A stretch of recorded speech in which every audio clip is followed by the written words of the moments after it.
राष्ट्रीय लोकदल की जिला इकाई ने विद्युत दरों में की गई बढ़ोतरी के खिलाफ एवं किसानों की विभिन्न समस्याओं को लेकर 1 दिवसीय धरना दिया। कचहरी परिसर में आयोजित धरने को संबोधित करते हुए वक्ताओं ने कहा कि प्रदेश सरकार ने विद्युत दरों में बढ़ोतरी करके पहले से महंगाई की मार झेल रही जनता के साथ अन्याय किया है। बढ़ी हुई बिजली दरें वापस न लिए जाने पर व्यापक आंदोलन की चेतावनी भी दी गई। वक्ताओं ने कहा कि किसानों की सुविधा के लिए सरकार द्वारा जो गेहूं क्रय केंद्र खोले गए हैं उनसे किसानों को कोई लाभ नहीं मिल रहा है, क्योंकि अधिकांश गेहूं क्रय केंद्रों पर अभी तक गेहूं की खरीदारी शुरू नहीं की गई है। वह जहां कहीं खरीदारी शुरू की गई है वहां बिचौलियों व दलालों का बोलबाला है, जिसके कारण किसानों को निर्धारित सरकारी मूल्य का लाभ नहीं मिल पा रहा है। धरने को संबोधित करते हुए वरिष्ठ रालोद नेता सरदार हरि सिंह ढिल्लो ने कहा, अब तो इस प्रदेश सरकार को मूर्ति लगाने के अलावा दूसरा काम नहीं।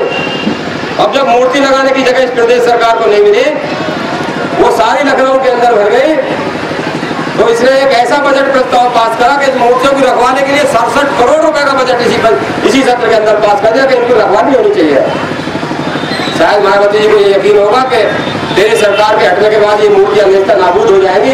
इसी वजह से एक ऐसे विशेष सुरक्षा बल का गठन किया गया जो सरकार के बाद भी रखवाली करेगी मूर्तियों की। और दुर्भाग्य यह है, मैं आप लोगों को बताना चाहता हूँ, आप बताएं जनता के बीच में जाकर, इसके लिए एक विधेयक पास हुआ विधानसभा के अंदर, और उस विधेयक को महामहिम राज्यपाल जी ने वापस करने का काम किया कि गलत विधेयक पास किया, उस पर दस्तखत नहीं। लेकिन जब उस पर दस्तखत नहीं हुए तो बहन जी ने क्या करा, बहन जी की सरकार ने अलग से पूर्व सैनिकों की भर्ती शुरू करने का काम कर दिया, जो बिल्कुल असंवैधानिक है, लोकतांत्रिक।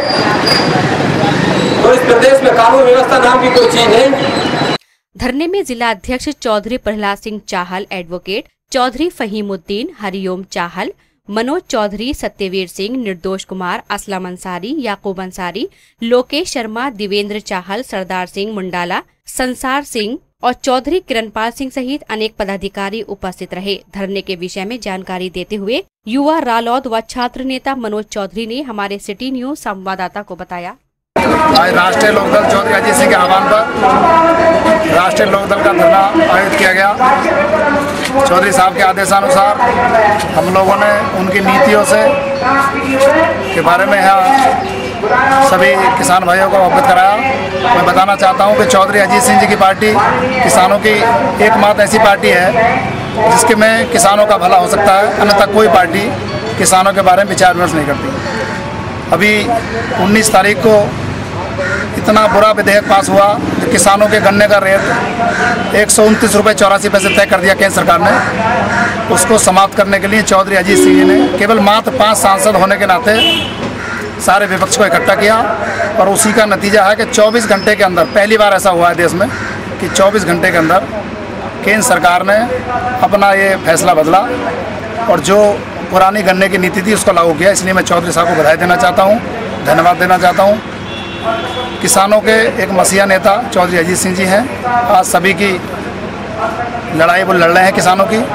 तो मैं अपने सिटी न्यूज़ के माध्यम से ये बताना चाहता हूँ कि जितने भी किसान भाई हैं, व्यापारी हैं, वो सब किसान की खुशहाली से खुश होते हैं। अगर किसान देश का खुशहाल होगा तो व्यापारी, मजदूर, कोई भी वर्ग वाला हो वो सभी खुशहाली होगा। जब किसान खुशहाल होगा तो अब की बार पहली बार किसानों के चेहरे पर खुशी आई है।